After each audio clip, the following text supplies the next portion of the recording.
one of my friends said, I have a challenge for you. How about if you just follow all of your intuitive, what she called intuitive nudges, like every day for 30 days and just see what happens. It was the best 30 days of my life.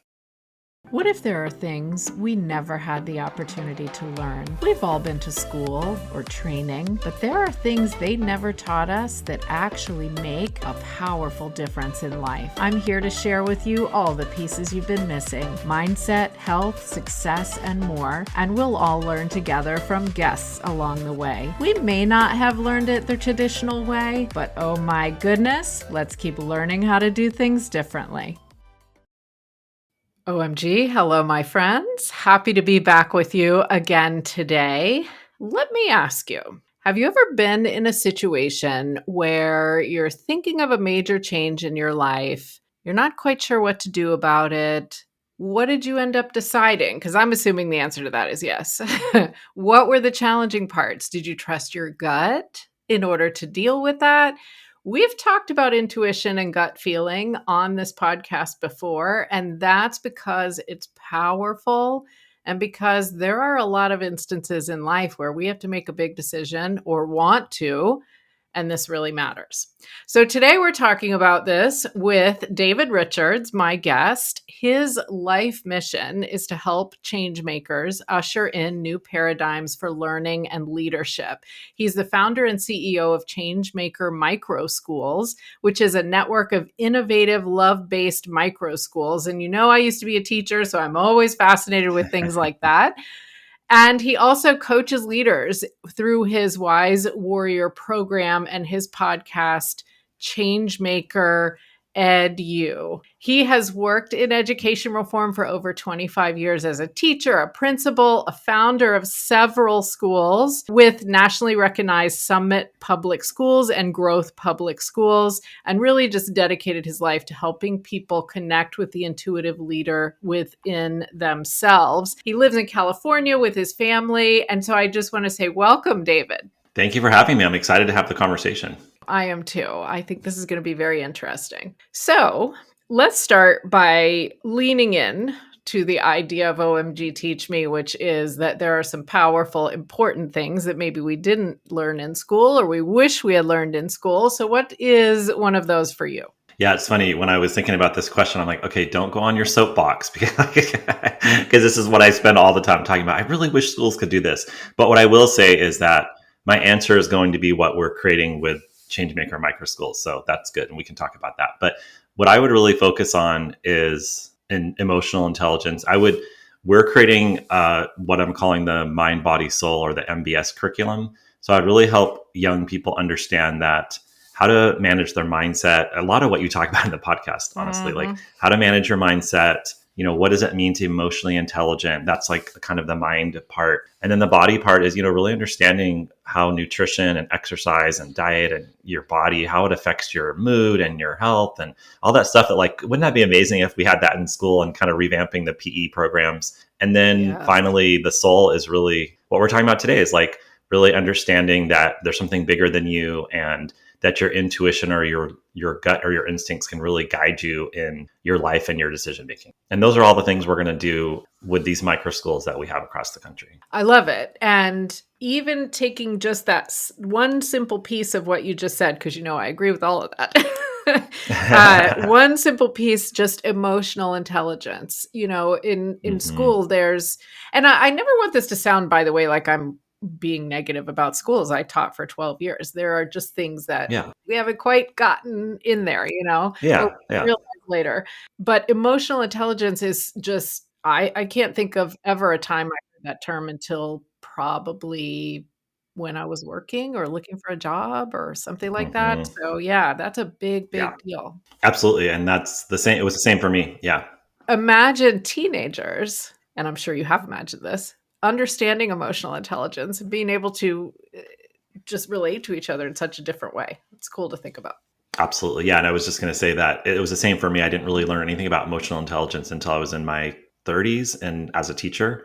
And it was like this massive aha moment, like, oh my gosh, I have this, I'm so good at this. Why didn't anyone ever tell me that this is something that I'm good at? And so I really committed to telling my students, hey, if you're naturally good at this is going to help you a lot in life. You might not be great at math, but if you're really good at emotional intelligence, that's going to help you in every facet of your life the moment you walk out of the school and the moment every day of your life in the school too. Absolutely. Yes, yes, yes. Fully agree. And I was a math teacher. Exactly. There's nothing wrong with that. This is the hardest one to teach. But kids get really stuck on it, right? Because they think they're Yeah. good or bad at math, as you know. And so I always use that example.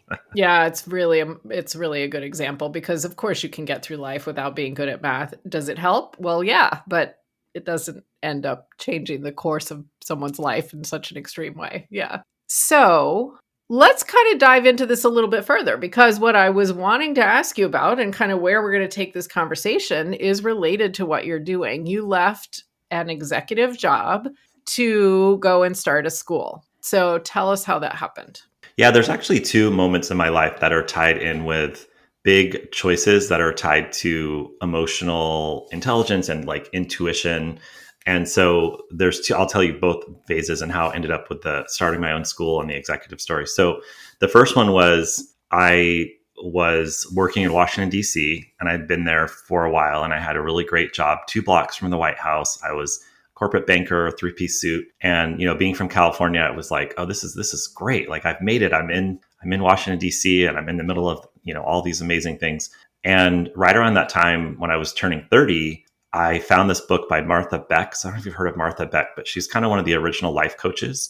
She has several books. And one of her books, this was late 90s, it was called Finding Your Own North Star. And I picked up that book at the Borders, when they still had Borders. And I Yeah. sat on the floor and read the whole entire book cover to cover until until the Borders closed at like 10 o'clock. And I just had this feeling that it was time for me to stop working at the bank and go become a teacher. That was not a logical choice, right? Because I had a really good salary. I was on the management track and I was going to go start over and take, a 70% pay cut. But I felt like it was the right thing to do. And I can tell you more about that. And then when I turned 40, I spent in my 30s, it ended up working out really well. So I think that's part of the really good part of the story. I found this great charter school organization that I mentioned that you mentioned in the bio, Summit Public Schools. And we started with like a small school in the back of a big high school's parking lot. And then we ended up creating 10 schools across the whole San Francisco Bay Area and received millions of dollars in donations. And we were ranked as one of the top 10 high schools in California, top 100 schools in the U.S. by U.S. News and World Report and Newsweek. So all these accolades, but we did really well. And I was the chief schools officer, the second in command, and overseeing all these schools. And again, I was about to turn 40, so it was another decade marker, which I think is really interesting in these stories. But as I turned 40, I just felt like once again, this time it wasn't Martha Beck, but I was on the mountaintop, literally hiking. And my son kind of fell asleep when he was 3, and I sat with him, and I just had this feeling like you're not doing this anymore and you're going to go start your own school. So I quit my executive job and started a small school and went from, one extreme to the other once again. So that's the highlight, and we can take it wherever we'd like to go from there. Yeah. So, there's so many things because I think you'd be hard pressed to find someone who's in their late 30s, 40s, 50s, and has never thought to themselves, am I doing what I really want to be doing? What if I did this other thing? But, I don't know if I can do that. It's a bit risky or Yep. whatever, whatever the issue is. So it worked out well. And you can kind of tell us more about that. But how did you believe that it was going to work out well? Or how did you know that it was okay to trust this idea that you had? Yeah, I think the first part of what you said is really important to highlight in terms of conventional wisdom tells us, go to college, find that career, stay in that career. And it's changing, but for our kind of generation, it's like stay in that career. And what I found when I turned 40 is that many of my friends that I used to be envious of, because they were like, I'm going to be a lobbyist, I'm going to be an accountant, I'm going to be whatever, fill in the blank, lawyer, doctor. What I was noticing when they turned 40, when I was kind of leaving my executive job, that they were also really struggling with what do I do now? Mm-hmm. And they were so embedded with their pensions and their salaries and all these things that it was like painful for them. Yeah. And I feel like it was a little bit easier for me, but and I was 10 years in at that point. So it wasn't as easy as it could have been. But it's one of those things where we all know this, right? It's like we have a feeling and we really know that it's true. Like that's intuition, right? Intuition's never wrong. You might want to try and talk yourself out of it and make it wrong. And it might be something that you don't like, but it's never actually wrong if you're really listening to that small, still voice. And so I really just felt like it was like when I was 30, I just kind of knew that I wasn't on the right path. It was the conventional path, right? I was going to have a good salary. I was going to have a comfortable life. But, there were clues like every single day. In both stories, my body told me that something needed to change, back problems. I got Bell's palsy, my facial paralysis when I turned 40.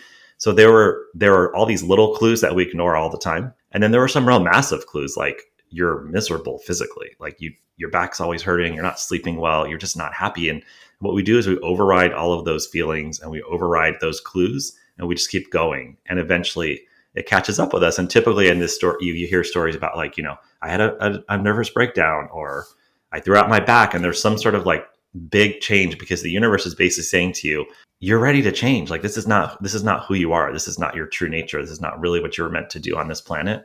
And we just keep ignoring it until something really bad happens, typically.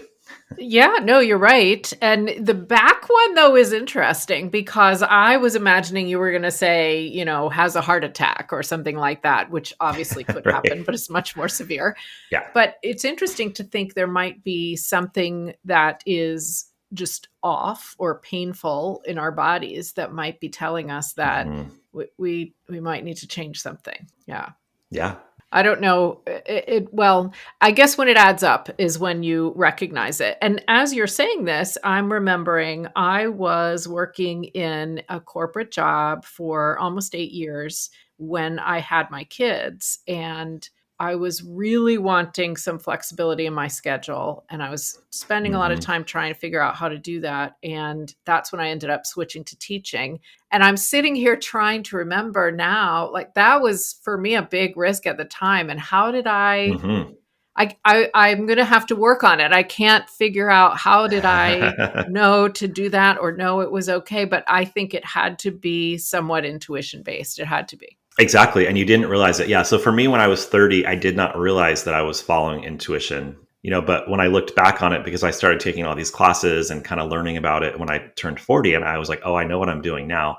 But when I look back at the time I was sitting, at the Borders bookstore, it's like little things that I would leave the bank at like 5 o'clock or whatever, and I'd be so tired. It was just like not normal. Right. Because I was sitting at a desk and, I was working hard, but I was just so tired all the time. And then, within 5 minutes, I'd be wide awake. I'd just be like, oh, now I'm awake. It's like, or maybe sometimes an hour. Like there was just something connected to being at that job that was just like not feeding my soul. And then, that night that I decided that I was going to become a teacher, my friend texted me and said, hey, do you want to meet some friends for dinner? And I sat down with all these teachers. Right. It was just like, that's a little, what I call the wink from the universe. Like, it's just like, okay, now you've proclaim that you're going to become a teacher, and now we're going to show you that it was a good choice. So there's just so many signs and clues and things from your body, like just meeting with a bunch of teachers for me or whatever it might be. And what we do is we let the kind of thoughts and the logical brain and the conventional path really talk us out of it, from the big and the small, even the smallest thing to like, I think I really want to call that person. And you're like, oh, I haven't talked to them for 5 years. I'm not going to call them. Right. And so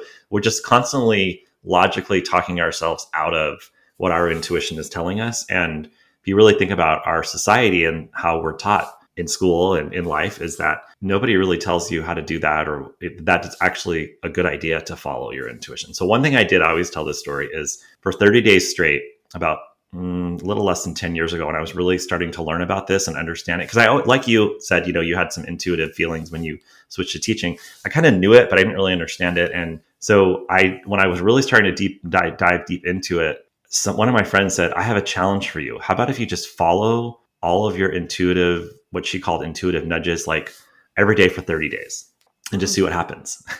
It was the best 30 days of my life, because if I had a feeling to call somebody, or if I had a feeling to go somewhere, or if I had a feeling that I should, do this or do that, whatever it might have been, I just did it. And the mind would be like, oh, what about this? Or you can't call that person. Or what about, you can't do that now, or that's, people are going to think you're crazy, whatever it might have been. And I'd always just say like, okay, we're doing it for 30 days. And I do the opposite. Instead of overriding the logic and not doing the intuition, I would let the intuition override the logic. And it was so much fun. And all these really cool things happened that I just never imagined could have happened. Just, all of a sudden I found an investor for the school. And then it was like, oh, I just met this amazing new person. And then I found the best yoga teacher. And then it was like all these really cool things happened. And so that's why I created the Wise Warrior program, because my friend and I were like, we need to teach people how to do this, because nobody's teaching us how to do this. And intuition kind of has a bad word. It's woo woo and all this, but it's actually not. And so we started to kind of mainstream it and help people understand it. And it's really fun. Oh, wow. Okay. So many things to unpack from that. When I sat down to talk about hormone replacement therapy with naturopathic Dr. Gina Nick, that was episode 73, I didn't realize that not only would I learn more about that topic, I would also learn about an easy way to detox and supplement that can even help with hormone balance. Dr. Gina developed Best Daily Ever, and I have been enjoying them ever since we taped that episode. I'm not going to say no to antioxidants and nutrients, including glutathione, that support my immune system, energy, hormone balance, and overall wellness. Find Best Daily Ever at www.omgteachme.com/recommendations and try them for yourself. Let me start with, is there ever going to be a case where you're following your intuition and it doesn't work out? Is it always going to work out great if we follow our intuition? And I'm thinking about, like, let's take the example of calling someone. You think of someone to call and you maybe wouldn't have otherwise done it. Did you have any situations where it was a little awkward or, it was a little harder? Yeah, great question. So the first point around, is it always going to be great? Absolutely not. So my 30-day story was like really, I think in some ways I got lucky, maybe because I was committing to these 30 days and it was like, okay, let's do it. But I think in general, like I said, intuition is never wrong. So the thing where we get tripped up though is we think, like to your question, we think it's supposed to be great if we follow intuition. Well, sometimes it's just something that's for your growth, right? So it might be that I called one of those friends and they actually cussed me out. And then I had to understand, why did I get so upset about them cussing me out? And so that might have been why I was supposed to call the friend, right? Because there was some lesson I need to learn about something that happened with that friend in the past, And so it's not always necessarily like a good thing, but it's something that's helping you grow and evolve as a human being. And so that's where you just have to kind of be open to whatever happens. And I don't remember in that 30-day period if there were awkward conversations, but I will say that typically if I'm really feeling it strongly, like what I will do is maybe write it down. So what I do is I do a daily meditation practice. And typically, I listen to the small, still voice and I'll get little kind of messages here or there. I'll just write them on Post-it notes and stick them up on the wall. And then usually if it keeps coming back, then I think, oh, okay, now I got to really kind of use the logical brain to figure out how I'm going to talk to this person or how I'm going to create this next project. And so it's a little bit of a discernment process, which is part of what we teach in the Wise Warrior, because it's the first step though. The 30-day exercise was so fun because the first step is just beginning to trust again, just really, or ever, whenever, whether it's again or ever, to trust your intuition and start to listen to it. And then the action is like the next piece. But you got to first really start to trust yourself again and understand that you have a lot of wisdom that's trying to be delivered to you, through different ways. And you just ignore it. So it's like the first step I teach people is just take the time to actually remember and trust. And then we'll start working on some of the action steps later. Yeah, that's important because I think you're right. I think we filter a lot of that out and we just kind of, I read a book once, I can't, of course, think of the name of the book right now, that said we're sort of hypnotized as we're going through life and we just do the thing the same every day, and not pay attention. Yep, absolutely. And I also love the sticky note idea. First of all, I have sticky notes all over the place, but I read somewhere, again, my sources are terrible today, but I read when you have an idea, a gut feeling, an intuition, an idea, whatever, either do it within 5 minutes or write it down. And so I'm not perfect about following that, but it has helped me because I'll write it on a sticky note if I can't actually do whatever it is I just thought of to do. And it does help for sure. Have you ever noticed that a lot of times those insights come when you're in the shower or cooking dinner? Or driving for me. or driving or walking or something. Yeah. And the reason that happens is because that's when your logical mind is resting, right? So when your logical mind is resting and you're doing something that's more, kind of not thinking and trying to create all these logical steps, then that kind of small still voice will come through and give you that insight. So it's really fascinating. That's why meditation for me has been so transformative, because I can sit there and just kind of get a sense of, what this is what I kind of what's going on today, and really understand. And then with the post-it notes, the other cool thing that happens to me is I put them up on this big white poster paper I have. And then every few days I'll kind of just look at it and I'll be like, oh, and then I'll kind of put them around, then I'll put in the middle, like, oh, these 5 things are related to this. And then I start to kind of get some logical next steps based on the groupings and different things like that. Ooh, my wall's about to be covered in post-it notes. I love that idea. Yes, it's so fun. Excellent idea. Okay, so the other thing that came to my mind when you were describing what it is you do and what you help people with is, I'm curious, when people come to work with you, and I'll give you more chance to talk about what you do, but what are they usually struggling with? Is it often this big life decision they're trying to make, or is it little things, or a combination? Yeah, it's so interesting because I started doing coaching. So I started a school 9 years ago after I left my executive job, and I moved into an advisory role, and I started doing the coaching just because I was so passionate about it. And I felt like I just want to tell, how this feels, Cheryl. Like, I just want to tell everybody what I've learned, and so that's why you're doing the podcast, I imagine. But I really wanted to start helping people. But at the same time, I was still doing my kind of like day job. And I almost moved over all the way to doing coaching as a full-time job. But throughout the process, intuition told me that's not what's going to happen. So, and that's part of the post-it note story and all that. Through the process, when I thought I was going all in on coaching, I started getting these messages about creating a network of schools. And I was like, wait, I've already done that. And it almost killed me. Like, what's happening here? But then what intuition was telling me is that I'm not actually running the schools. We're creating a set of affiliate micro schools, meaning that almost like a franchise, people are running the micro schools in their community, and we're providing them with the curriculum and the business in a box and all the stuff to kind of empower and accelerate their journey of opening a micro school.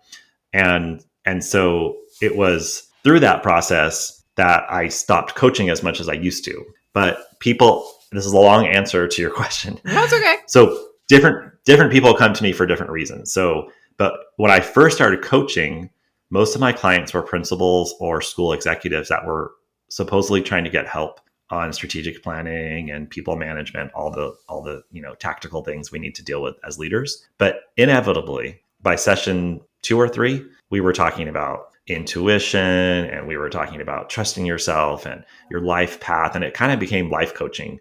And so as that happened, I started noticing that people that were working with me were quitting their jobs. And then a lot of times their employers were paying me. So it became a little bit of a problem. So then I had to, kind of change the way I was doing that. But typically people are struggling with what's their real purpose in life, and what are the threads in their life that show them their purpose. Like for you, it was the corporate job and then the teaching, but I bet you there's a thread for you around like helping others or teaching or sharing information that kind of comes through, right? Yes, absolutely. And that's your thread. And so I help them find their threads. And so with my current clients, because I'm helping them open micro schools, I'm able to bring all the things I brought in around leadership coaching and intuition and life coaching, and also how to open a school. So everything's kind of coming together now, but I'm sure a lot of the coaching I do for school founders will be, how do you find a school building? And like, where are you in the process of your purpose and your path? And it's going to be a whole kind of combination of everything. Really fascinating. And I guess, you know what, how can we be expected to know exactly what we want to do with the rest of our life at age 20 or whatever, right? Maybe it shouldn't be surprising that things are going to change and we're going to evolve into someone new. Yeah. Exactly. It's almost like laughable to think that we're supposed to know at age 20 we're going to be an accountant, and we're just going to do that for 30, 40 years, especially today's world. I feel like this generation of kids the millennials have already broken that apart, and then my kids are 10 and 13, and they're going to just be like, oh, we're doing this and then we're doing that, and then we're changing, we're doing that. And so I feel like, but what I always say is that when purpose has like such a connotation, it's like, oh, I really have to find my purpose. And it kind of stresses people out. But if you just take a step back and just ask yourself, again, what are the threads? You can kind of go through the periods of your life and think about like, what's the thing that's always really made me really happy? Is it like talking with people? Is it teaching others? Is it, fixing things, whatever it may be. And it's typically when you were like 5, 6, 7, 8 years old. That's the thing. Whatever you love to do and lost track of time, that's where you should be spending your time. If you're creating something, drawing, exercising, whatever it might have been. And you'll start to realize, oh, there's like a thread there. That's my essence. That's what I really love to do. And that's where I'm going to have the greatest service in the world, and where I'm going to be in line with my purpose. Even though the structure of the purpose may change, you're going to be in line with what you really love. And that's going to light you up. And then people start coming to you, you attract more people, and you're just happier. Love it, love it, love it. And the thread thing, absolutely. For me, you guessed it. Clearly, we are similar people, but it was always breaking apart information in an understandable way and being able to share that with other people in a way that meant something to them in every single job, in every single thing I've done. There you go. Yeah, 100% agree with that. And I don't think people think about that typically necessarily. No. Maybe they might think, I'm good at math, so I'll be an accountant, or I'm good at English, so I'll be an English teacher, but it doesn't always go beyond that, I don't think. Yep, exactly. So you've given us some great ideas, the Post-it note idea for sure. This idea of starting to think about what makes us happy and kind of follow that thread. If somebody's listening and they're thinking that maybe they do have some things they want to change, what else might they start with? Is there anything else you'd advise them to do? Well, I really do recommend working with a coach. And I'm not just saying that because actually at this point, my coaching practice is really only like 10, 20% of my work, but I do recommend working with a coach, and there's, find one that you love. But I would say something you can take away from this conversation is finding a way to meditate. And I feel like this is kind of having its day too, right? We got the Calm app and a lot of people are talking about meditation. And I think that people need to be taught how to meditate. And I think there's a lot of misconceptions, like I'm supposed to just sit there and be still and have no thoughts. And for me, it was like really, really difficult to sit still because I'm ADD and, I'm always moving around. But once I was able just to try it. So what I tell people to do is, and this is part of what I teach in my courses, but is to just do it 2 or 3 minutes at first and use like a guided meditation or some music, or find something that really works for you. Because if you're trying to sit down, you think about it as a skill, right? If you're trying to sit down, it'd be like telling a basketball player, like, oh, go slam dunk the basketball. Just start with slam dunking the basketball. And it's like, wait, what? Shouldn't they first start with how do they, I'm a basketball coach, this is an easy analogy, but shouldn't they first start with like, how do they pivot, and then how do they dribble the basketball, and then how to do a layup, and then eventually, if they can jump, maybe work on their jumping skills, and then they can dunk, and that might take like 5 years. So with meditation, we just throw people in it and we say, oh, do it 20 minutes a day. And then you sit down and your thoughts are all over the place. You judge yourself. You don't understand what this breathing thing is. You're too busy. You don't see any benefits. You're kind of like, well, people are talking about it, but I don't understand. So if we break it down and we say, first of all, you have 20 minutes in your day. So that's just something that you're telling yourself, of course you have 20 minutes in your day. But if you just break it down and say, I'm going to start with 3 minutes a day. I'm literally just going to listen to some music, maybe take some deep breaths, get comfortable sitting for 3 minutes a day. I'm gonna do that for a month or 2 weeks. Then I'm gonna add 5 minutes. And then I'm gonna find, maybe a guided meditation that's like 7 minutes. And I'm just gonna keep practicing. I might lay down at first. I might fall asleep for the first month, and that's fine. And then I might say, that's what I did. I just fell asleep. I was so tired. I was so overworked and exhausted. I just fell asleep for a month. And then eventually I found, and so I really recommend just trying it a little bit at a time, because that's when you start to tap into the intuitive truth. And so to your question, if you're trying to make changes, you'll start to get clarity like, oh, I don't want to be in this job anymore. I don't want to live here anymore. I want to switch houses. And then the next part's really important, because, it's not like, oh, I just don't like my job anymore, or I want to switch careers, and then tomorrow I'm changing it. It could be like a 2 or 3 year process, right? You're like, I happened to just, I was 30, I happened to quit my job. And even then it was 9 months, because then I applied to grad school and I took some time. But, if you're in your 40s or 50s and you've had a career for 25 years, it might be taking on, if we want to do life coaching, I'm going to take on some clients at night, or I want to start teaching yoga, or I want to do something else, start a little business on the side. You're just doing it a little bit at a time. And eventually you start to add a little more, and then you kind of can, scale back on your day job. But that all comes with getting the clarity within yourself about what you really want to do.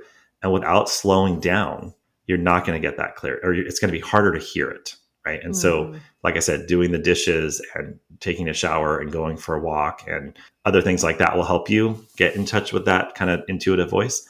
But a meditation practice daily, morning, and that's the other thing. I'm not a morning person. I don't do it at first thing in the morning. I wait till 10 o'clock or 9:30, right? Or do it right before bed. Like, figure out what works best for you and just commit to it, and then do it, even if it's only a few minutes a day.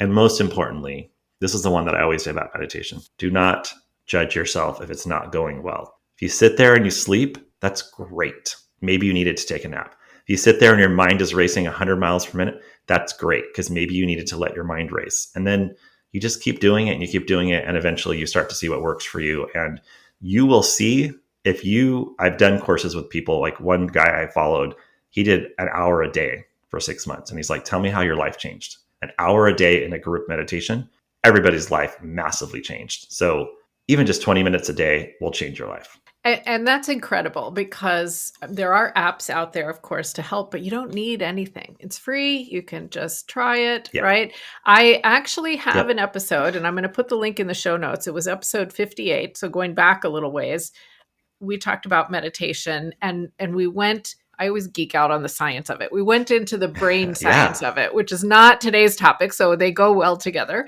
I had no idea before that conversation how healthy this is for our brains too. I mean, just really fascinating. It's healthy for your brain, your body, your nervous system. I don't geek out on the science as much, but I do understand it and know it, like the vagus nerve and all this stuff, but we don't have to get into it. But yeah, it really helps your whole entire mind, body, and soul, right? It really, really does. And it doesn't even have to be like a religious or spiritual thing if you don't want it to be. It's literally just, can you take some breaths? And my current school, we do it with the kids. We call it True North. And we do it with the kids every day. And we also do it in what's called the circle. And then with the adults, we typically do it before every single meeting. We just do a 5-minute True North. Like, let's ground ourselves. Let's get ourselves present in this space so that we're not coming into the meeting with all the complaints we have about the person next to us and all of our issues from the kids. And we're kind of just grounded and centered. And so it's a real good practice to start to kind of change the way you view the world and the way you feel. And then you start to, like I said, you get more clarity about what you're supposed to be doing with your life in general, and then specifically what to do. Excellent advice. So we are meditating. We are being open to the ideas we get when we're moving around. And by the way, listeners, there's a reason to move your body, which is healthy anyway. You're going to get better ideas. Yeah, exactly. And then taking note of those things, right? If it's I always say to people to have a little book by their bed. So if they think of something when they're falling asleep or waking up, they should write it down. Like all these, we miss these things otherwise. Well, that leaves us with lots of things that we can do. If there's something that someone is really just struggling with, try some of this, see if you get some clarity. And then, as you said, you and I are both coaches. So sometimes we need help. Sometimes we coaches need help. It's everybody needs. I have a coach. Yeah, so do I. Everybody needs a sounding board. Yeah. Yeah. So, but since you are a coach, tell us, how can people, if they're resonating with what you're talking about, or they're thinking that maybe they want to learn more about what you do or connect with you, how can they do that? Yeah, the easiest place to find me is davidkrichards.com. So my personal website. And if you're interested in the affiliate micro schools, you can go there too. And you can also just email me at david@davidkrichards.com, and we can chat. I really love to just talk to new people, and people are like, wait, you just take phone calls? I'm like, yeah, I'll just set up a meeting and we'll chat and we'll get to know, just like we did before the podcast, right, Cheryl? Mm-hmm. Just to get to know people and get to meet new people. So yeah, feel free to email me anytime. And you can find on my website a free guide for intuition and how to really trust yourself. And that's where I would kind of close out is the number one thing here that I want people to hear is, if you can just trust yourself more and really trust your intuition, that's the number one thing. Like, if you're not going to do anything out of this episode, but just be open to believing that your leadership gut, your instincts, your intuition, whatever word you want to call it, women's intuition, whatever you want to call it, that it actually really, you following that is really important. And you have the power to trust that. And that is within you. So that's my number one message to everybody. Trust yourself, trust yourself, trust yourself. Thank you. Perfect way to wrap that up, because I agree. And we so often question all of that, and we shouldn't. It often comes from a really profound place. Yeah, 100% agree. Yep. Well, that brings us to the totally unrelated question, but important nonetheless.